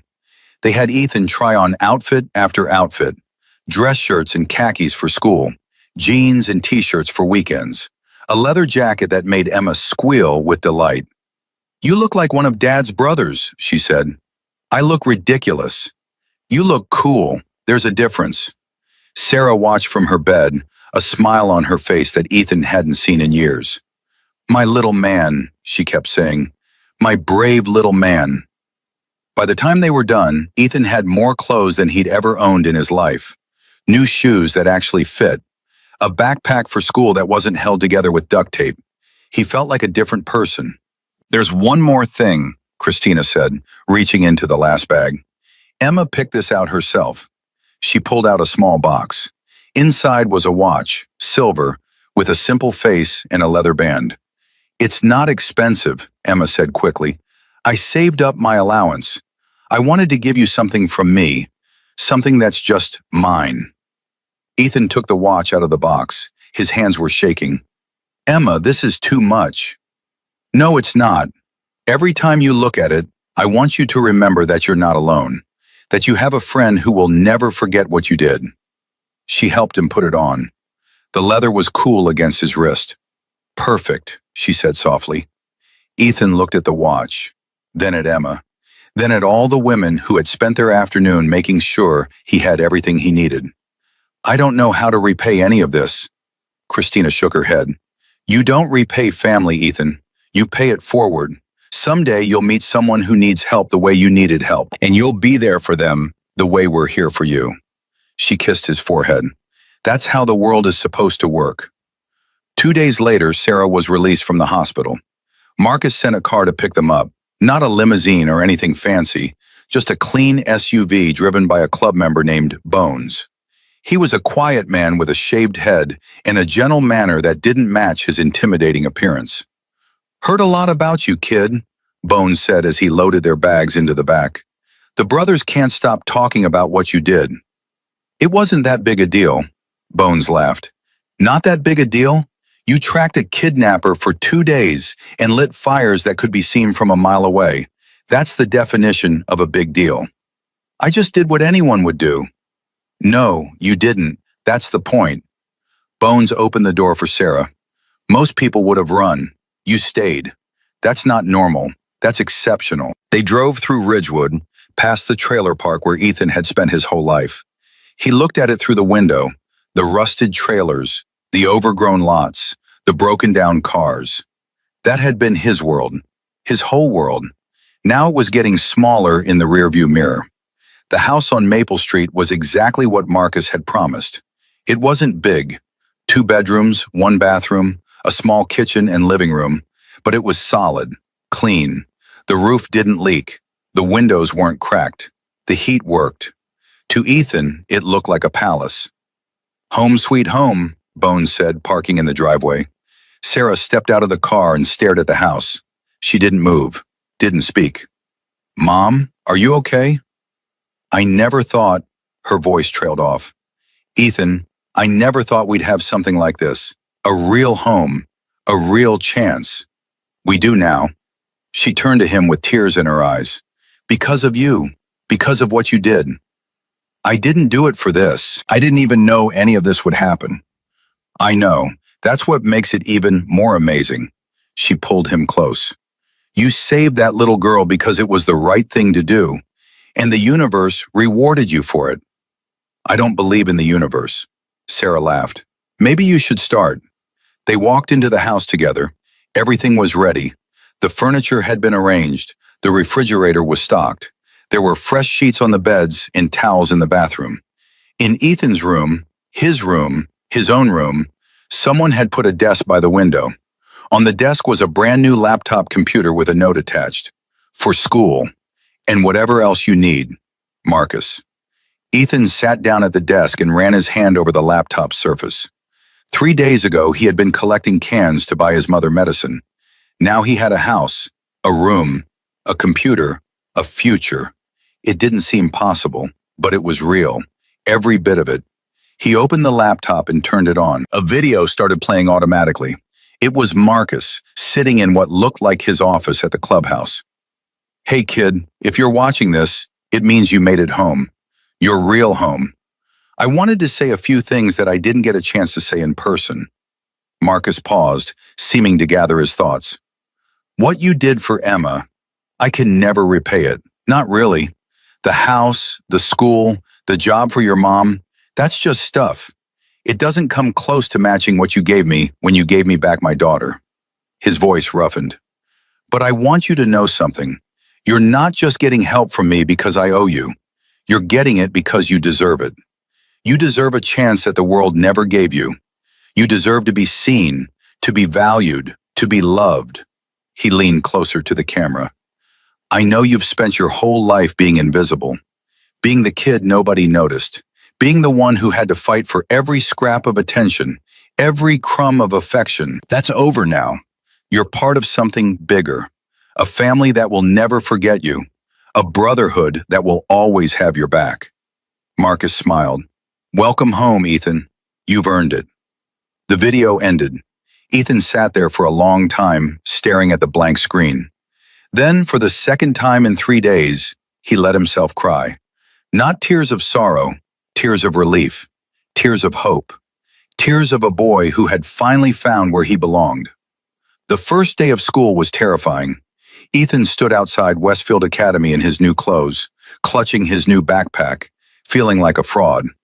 The other students were streaming past him, laughing, talking, completely at ease in this world of brick buildings and manicured lawns. They belonged here. He didn't. "You look like you're about to face a firing squad." Ethan spun around. Emma was standing behind him, wearing the Westfield uniform, plaid skirt, white blouse, navy blazer. "What are you doing here?" "I go to school here, dummy." She grinned. "Did you think Marcus was going to send you to a school where you didn't know anybody?" "I didn't. I thought—" "Dad arranged everything. We're in the same grade, different homerooms, but we have lunch together." She grabbed his arm. "Come on, I'll show you around." "Emma, wait, I don't think I can do this." "Do what?" "This." Ethan gestured at the school, the students, everything. "Look at these kids. They're rich, they're confident. They've never had to worry about whether they'd have dinner tonight or a place to sleep tomorrow. So I'm not like them. I don't know how to talk to them. I don't know how to act around them. I'm going to say something wrong or do something stupid, and they're going to figure out that I don't belong here." Emma studied him for a long moment. "Can I tell you something?" "What?" "When I was in that room with Uncle Kevin, I was sure I was going to die. I kept thinking about all the things I'd never get to do, all the friends I'd never make, all the experiences I'd never have." Her voice softened. "And then you came. This dirty, skinny kid who crawled through a ventilation shaft to bring me food. And you told me to be brave. You told me to hold on." She took his hand. "Now it's my turn to tell you. Be brave, Ethan. Hold on. This is just a school. It's not a kidnapper with a gun. It's not life or death. It's just homework and lunch periods, and maybe some kids who don't understand you at first." She squeezed his fingers. "But I understand you, and I'll be right here. Every day, for as long as you need me." Ethan looked at her, this 8-year-old girl who had been through hell and come out the other side with her spirit intact. If she could be brave, so could he. "Okay," he said. "Show me around." Emma beamed. "That's more like it. Come on, hero, let's go to school." The first week was hard. Ethan struggled with the academics. He'd missed so much school that he was behind in almost every subject. Math was a foreign language. History was a blur. Even English, which he'd always been okay at, felt overwhelming. But he worked. Every night he sat at his desk with his new laptop and studied until his eyes burned. He asked for help when he needed it. He stayed after class to talk to teachers who were patient enough to explain things twice. And slowly, things started to make sense. The social side was harder. Most of the kids at Westfield came from wealthy families. They had vacation homes and trust funds and parents who drove expensive cars. They talked about things Ethan had never experienced: summer camps, family trips to Europe, the latest video game consoles. Ethan had nothing to contribute to those conversations, so he stayed quiet, listened, observed. But some of the students had heard about him, about the kidnapping, about what he'd done. "You're that kid, aren't you?" a boy named Tyler asked during lunch. "The one who saved the biker's daughter?" "Yeah, that's pretty cool." Tyler sat down across from him. "You really tracked a kidnapper for 2 days?" "Yeah." "How? Like, what did you eat? Where did you sleep?" Ethan shrugged. "I didn't eat much. Didn't sleep much either." "That's insane. I can't even go camping without my phone." Despite himself, Ethan smiled. It wasn't exactly camping. "No kidding." Tyler leaned forward. "Hey, can you teach me some of that survival stuff? Like how to start a fire without matches?" "Why would you need to know that?" "I don't know. It just seems cool, useful." Ethan looked at this rich kid who had probably never known a day of hardship in his life. "Sure," he said. "I can teach you." Maybe belonging wasn't about having the same experiences as everyone else. Maybe it was about finding common ground, one conversation at a time. 3 weeks into the school year, Marcus called a meeting. All 154 members of the Hells Angels Pennsylvania chapter gathered at the clubhouse. It was the biggest assembly since the night they'd rescued Emma. Ethan was there too, sitting in the front row with Emma and Christina. He felt out of place among all the leather and tattoos, but Marcus had insisted. "Brothers," Marcus began, standing at the front of the room, "we're here tonight to recognize someone special, someone who showed us what courage really looks like." He gestured for Ethan to stand. Ethan's legs felt like jelly, but he rose to his feet. "Most of you know this kid's story by now. He saw my daughter being taken. He followed her kidnapper into the darkness. He kept her alive for 2 days when she was supposed to die." Murmurs of approval rippled through the crowd. "But here's what you might not know. This kid had nothing. No phone, no weapon, no training. He was collecting aluminum cans to buy medicine for his sick mother when he witnessed the kidnapping." Marcus paused. He could have walked away, called the cops and hoped for the best, gone home to his trailer and pretended he hadn't seen anything. Nobody would have blamed him. He was 11 years old, alone, scared. His voice hardened. But he didn't walk away. He stayed. He watched. He learned. And when the moment was right, he lit signal fires that brought us straight to that factory. Marcus pulled something from behind the podium. A leather vest. New, but styled like the ones the brothers wore. "Ethan Carter isn't old enough to be a member of this club. That's not what this is about. But he is old enough to be recognized for what he did. To be honored by men who understand sacrifice and courage." He walked toward Ethan, holding out the vest. "This vest has a special patch. It says, 'Protected.' It means that wherever you go, whatever happens, the Hell's Angels have your back. You're family now. Not a member, but family. And family is forever." Ethan took the vest with trembling hands. The room erupted in applause. 154 bikers on their feet, cheering for an 11-year-old boy who had done what most of them never could. "Put it on," Marcus said quietly. Ethan slipped the vest over his shoulders. It was too big, hanging loose on his thin frame. But it felt right. It felt like armor. "Welcome to the family, kid," Marcus said, shaking his hand. "You've earned it." Emma was crying. Christina was crying. Even some of the bikers were wiping their eyes. But Ethan wasn't crying. He was smiling. For the first time in his life, he knew exactly where he belonged. That night after the ceremony, Ethan sat on the porch of his new house and looked up at the stars. His mother was inside resting. Emma had gone home with her parents. The bikers had returned to their lives. But Ethan needed a moment alone. A moment to process everything that had happened. 3 weeks ago, he had been invisible. A poor kid from a broken trailer fighting for survival. Now he had a house, a family, a future, all because he'd made a choice. He thought about Emma's eyes, finding his through the van window, the silent plea, the desperate hope. He thought about his promise, "I won't leave you." And he thought about what Marcus had said, "You're not invisible anymore. You never will be again." The stars were bright tonight, brighter than they'd ever been at the trailer park. Ethan touched the vest he was still wearing, the patch that said, "Protected." He had been protecting himself his whole life, protecting his mother, protecting their small, fragile existence. Now someone was protecting him. It felt strange, unfamiliar, like wearing shoes that were the right size after years of hand-me-downs that never fit. But it also felt good. It felt like home. Ethan made a silent promise to himself, looking up at those stars. He would earn this. Every day, every hour. He would work hard. He would be brave. He would keep his promises. Not because he had to, because he wanted to. Because that was who he was now. A boy who had been invisible. A boy who had become a hero. A boy who had finally found where he belonged. The ceremony had changed something in Ethan. Not just the vest or the applause or the feeling of belonging. Something deeper. Something that had been broken inside him for years was finally starting to heal. But healing, he would learn, doesn't happen all at once. It happens in moments. Small ones. Quiet ones. The kind that sneak up on you when you're not looking. Like the moment his mother walked into his room one morning and found him at his desk, studying for a math test. "You're up early," Sarah said. "Couldn't sleep. I keep thinking about this equation and I can't figure it out."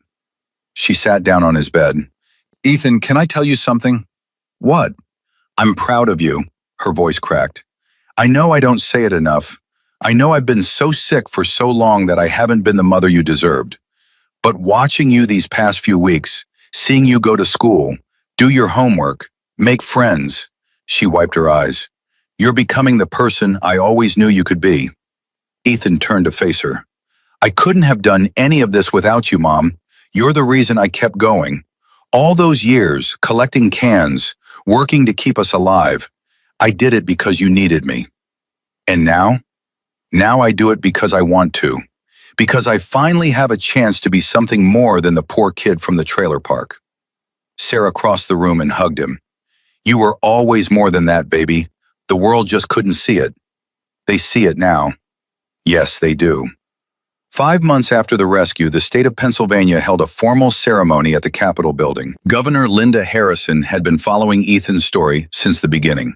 She'd watched the news coverage, read the reports, seen the interviews that Ethan had finally agreed to do, and she decided that this boy, this poor, invisible, forgotten boy, deserved to be recognized. The ceremony was held in the rotunda.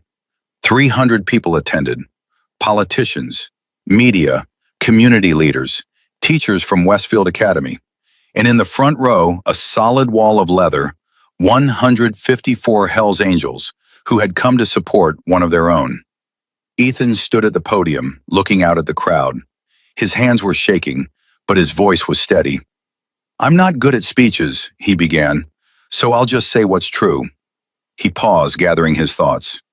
6 months ago, I was nobody.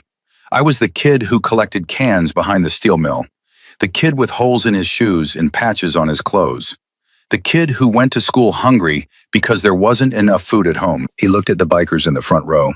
I was invisible, and I thought I would be invisible forever. His voice hardened. Then I saw something I couldn't ignore, a man taking a little girl into the darkness, and I had to make a choice: walk away and pretend I hadn't seen anything, or follow, watch, try to help. He met Emma's eyes. She was sitting between her parents, tears streaming down her face. I chose to follow, not because I was brave, not because I was strong, but because I couldn't live with myself if I didn't. He looked back at the crowd. Here's what I've learned since then. Being invisible isn't a curse, it's a skill.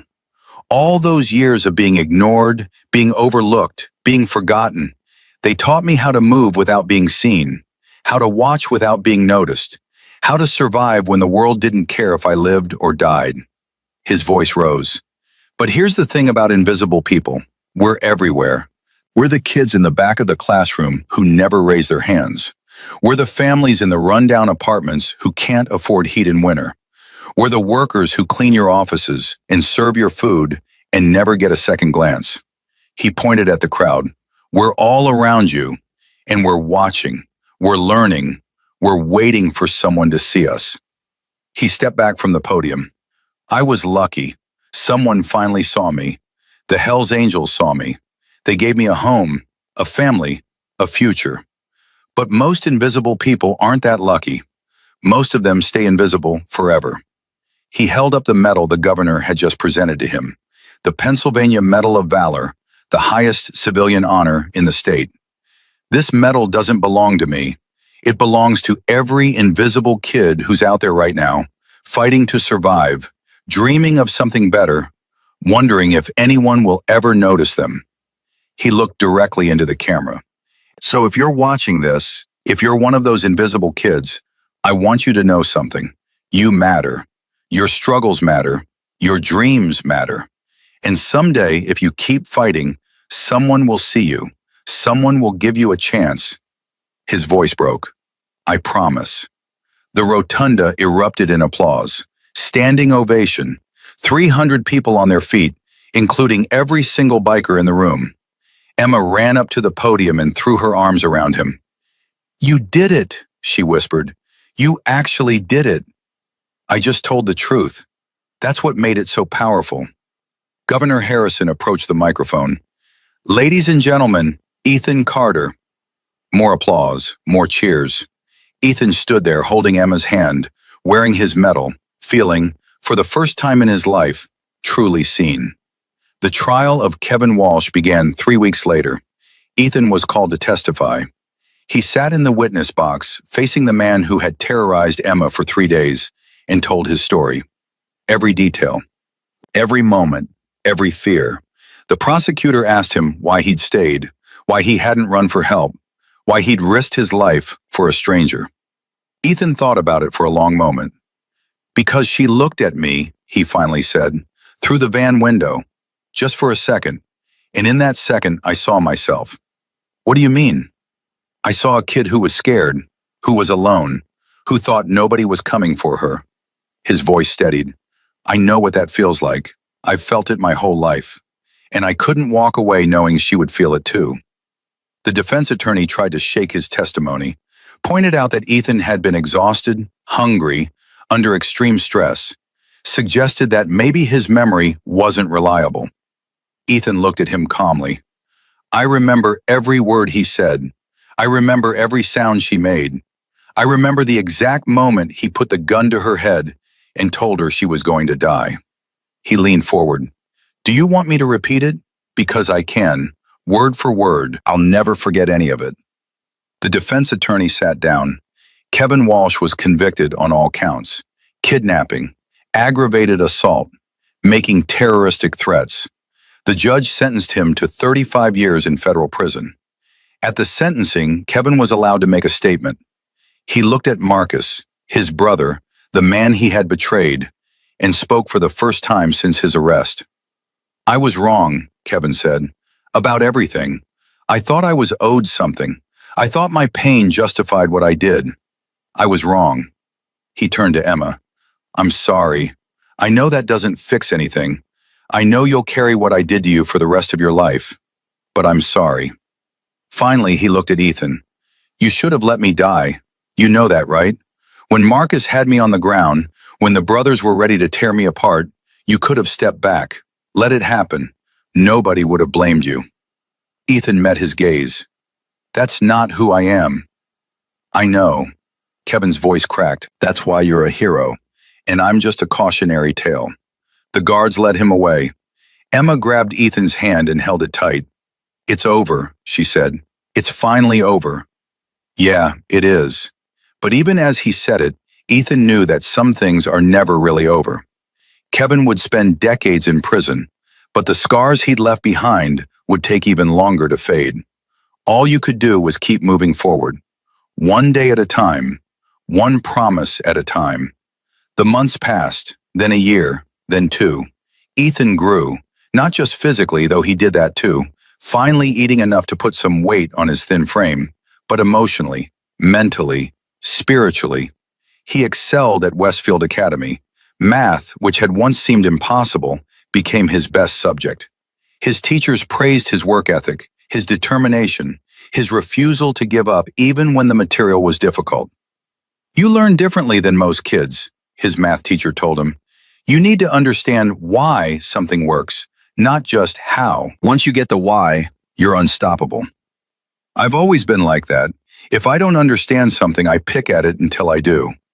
That's called intellectual curiosity. It's rare. Don't lose it. He made friends. Tyler, the rich kid who'd wanted to learn survival skills, became one of his closest companions. They were an odd pair, the trailer park hero and the trust fund kid, but somehow it worked. "You're the most interesting person I've ever met," Tyler told him one day. "Everyone else at this school is so boring.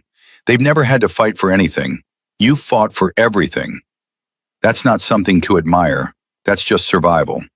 Maybe, but it made you different, better. Emma remained his closest friend. They saw each other every day at school, had dinner together every Sunday at the Walsh house, and talked on the phone almost every night. "You know what I've realized?" Emma said one evening, 3 years after the kidnapping. She was 11 now. Ethan was 14. "What?" "I'm not scared anymore, of anything. After what we went through, everything else seems small. That's called perspective. You've been through the worst thing that can happen, and you survived. Now you know you can handle whatever comes next." "Is that how you feel?" Ethan thought about it. Yeah, I guess it is. I used to be scared of everything. Scared we'd lose the trailer. Scared my mom would die. Scared I'd be invisible forever. He looked at her. Now I'm not scared of anything. Because I know that even when things are at their worst, there's always a way forward. You just have to find it. Emma smiled. We found each other. Yeah, we did. Sarah Carter's health improved steadily over the years. The pneumonia had left some damage to her lungs, but with proper care and medication, she recovered most of her strength. The job Marcus had arranged, bookkeeper for a legitimate Hells Angels business, turned out to be perfect for her. Light work, good pay, colleagues who treated her like family. I never thought I'd work in an office, she told Ethan one evening. All those years in the trailer, scraping by on minimum wage jobs and disability checks, I never imagined having a career. You deserve it, Mom. No, baby, you deserve it. Everything I have now is because of what you did. I didn't do it for this. I know, that's what makes it so special. She reached across the table and took his hand. Ethan, I want you to promise me something. What? When you grow up, when you become the man I know you're going to become, don't forget where you came from. Don't forget the trailer park. Don't forget what it feels like to be hungry and scared and invisible. Why would I forget that? Because success changes people. Comfort makes them forget. And I don't want that to happen to you. Ethan squeezed her hand. I won't forget, Mom, I promise. Good, because the world needs people who remember. People who understand what it's like to have nothing. People who can see the invisible. She smiled. You're going to change the world, Ethan. I believe that with all my heart. The 5-year anniversary of the rescue arrived on a cold November night. Marcus had organized a gathering at the clubhouse. Nothing fancy, just the brothers, their families, and the people who had been part of that incredible night. Ethan was 16 now, tall, strong, confident in a way he never could have imagined when he was that skinny kid collecting cans. He wore his protected vest over a button-down shirt, a strange combination that had become his signature look. Emma was 13. She'd grown into a thoughtful, compassionate young woman who volunteered with organizations that help kidnapping victims. She was already talking about becoming a psychologist, helping kids who had been through trauma. Can you believe it's been 5 years? She asked Ethan as they stood together in the corner of the clubhouse. Sometimes it feels like yesterday. Sometimes it feels like a lifetime ago.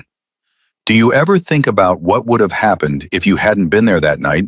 If you'd gone home early or collected cans somewhere else? All the time. And? Ethan was quiet for a moment. I think about how many other kids are out there right now, in situations just as bad as yours was. Kids who don't have someone watching. Kids who don't have someone to make them a promise and keep it. His voice hardened. That's why I can't just move on. That's why I can't just accept my good fortune and forget about everyone else. Because somewhere out there, right now, there's a kid who needs help, and nobody's coming for them. Emma took his hand. What are you going to do about it? I don't know yet, but I'm going to do something. I have to. Whatever it is, I'm with you. Ethan looked at her. This girl who had been through hell and come out stronger. His best friend, his family. I know you are. Marcus called for everyone's attention. Brothers and sisters, we're here tonight to remember something important. 5 years ago, a little girl was taken from us. And 5 years ago, a boy we'd never met tracked her kidnapper for 2 days and brought her home. He raised his glass. To Ethan Carter, the bravest person I've ever known. To Ethan! 154 voices echoed. Ethan felt his face flush. Even after all these years, the attention still made him uncomfortable. I want to say something, he announced. The room went quiet. 5 years ago, I was nobody. I was invisible. I had nothing except my mother and my determination to survive. He looked around at the faces watching him. Now I have everything. A home, a family, an education, a future. And I owe all of it to the people in this room. His voice strengthened. But I don't want to just take. I don't want to be someone who got lucky and forgot about everyone else. I want to give back. I want to help other kids who are where I was, invisible, forgotten, fighting to survive. He pulled a piece of paper from his pocket. That's why I'm starting a program. I'm calling it The Promise. It's going to identify invisible kids, the ones collecting cans, the ones going to school hungry, the ones taking care of sick parents, and it's going to help them. Tutoring, mentorship, resources, whatever they need. He held up the paper. Marcus has agreed to fund the startup costs. Westfield Academy has agreed to provide volunteers. And I've already identified 15 kids in Ridgewood who need help. His voice rose.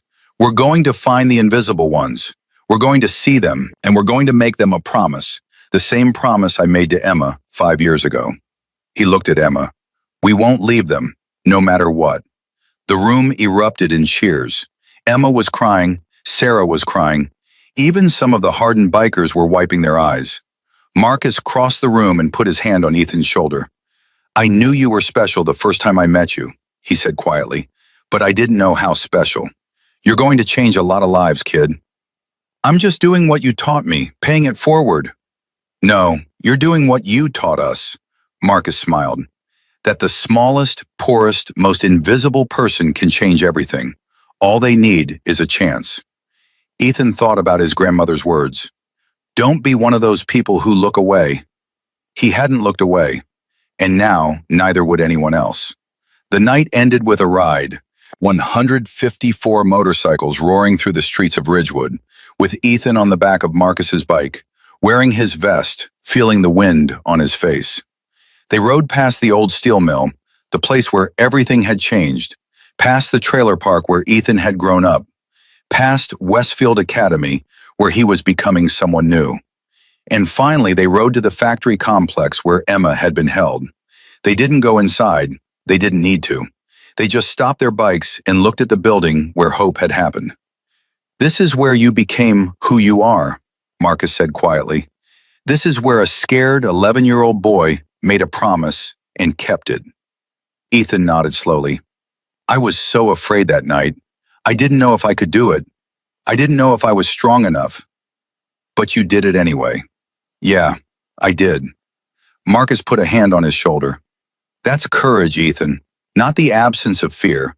The presence of fear in doing the right thing anyway. Ethan looked at the factory one last time. Then he turned away. The past was behind him. The future was ahead. And he had promises to keep. Today, Ethan Carter is 21 years old. He's a junior at Penn State, studying social work with a minor in psychology. He still runs the Promise program, which has now helped over 200 invisible kids find their way to better lives. He still has dinner with the Walsh family every Sunday. He still wears his protected vest when he rides with the club. He still talks to Emma almost every day. Sarah Carter is healthy and happy. She remarried 3 years ago. A good man, a former brother who treats her like a queen.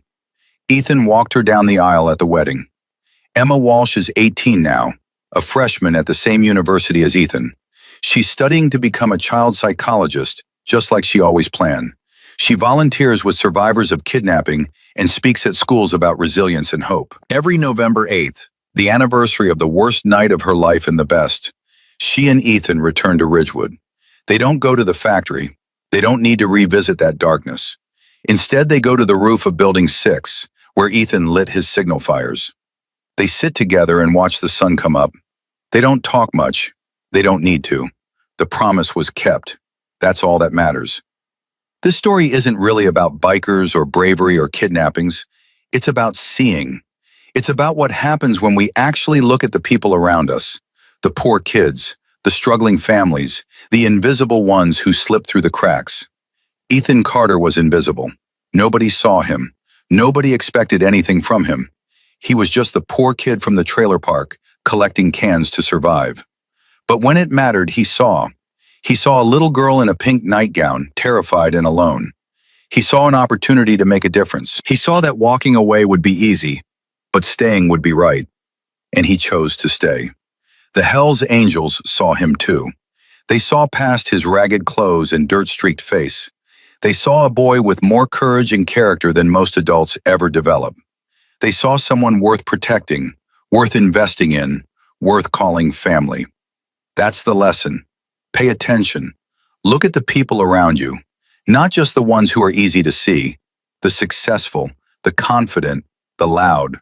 Look at the quiet ones, the invisible ones, the ones who are struggling in silence. Because somewhere out there, right now, there's an Ethan Carter collecting cans behind an abandoned factory, dreaming of a better life but never expecting one. And somewhere out there, there's an Emma Walsh who needs someone to see her, to stay with her, to promise they won't leave. Be that person. Be the one who sees. Be the one who stays. Be the one who keeps promises even when breaking them would be easier. You don't need a motorcycle or a medal or 72 hours in the darkness to make a difference. You just need to care enough to pay attention. Ethan was 11. He had nothing. He had no one. And he saved a life. If he can do it, so can you. So pay attention. Listen when someone hesitates. Ask the questions everyone else is too polite to ask. Care enough to intervene even when your voice shakes. Because somewhere out there, right now, there's a kid who needs someone to make the choice Ethan made. To stay instead of run. To promise instead of turn away. To be brave when being brave is the only thing that matters. Be that person. And if you already are, if you're a teacher who notices, a neighbor who asks, a stranger who helps, thank you. Keep going. Keep caring. Keep being the person who stays. The world needs more Ethans, more Emmas, more Marcuses, more people who understand that protection isn't about size or strength. It's about showing up. It's about keeping promises. It's about refusing to let someone face darkness alone. That's the story, that's the lesson, and that's the promise. Subscribe to this channel for more stories that prove heroes come in unexpected forms. Comment below and tell me, who was your protector? Who taught you to keep promises? And who are you protecting now? Because everyone needs someone who won't leave. Everyone deserves their own Ethan. And if you're out there, invisible and struggling, collecting cans and dreaming of something better, don't give up. Your moment is coming. Someone will see you. And when they do, everything changes.